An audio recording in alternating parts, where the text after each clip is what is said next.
Guys এখন আমরা একটা ট্রেন্ড করব, ট্রেন্ড। এটা হচ্ছে ভাবির ফোন, কারণ আমার ফোন দিয়ে হচ্ছে ভিডিও চলতেছে। এখন আমরা ট্রেন্ড শুট করব। সো চলো, যাই না দেখা যাবে কিনা, তারপর করতেছি। রেডি? আগে সবাই সরো। সবাই সাইড হবে। আমি দেওয়ার পর তো হচ্ছে যাও না মিয়া। না আমি ইচ পারে ওকে ওকে।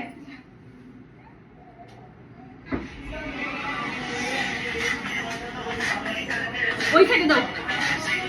ফোন দাও, সবাই ফোন দাও। ফোন দাও। এবার সিন কে? ফোন দাও। চলো ভাবি আসো।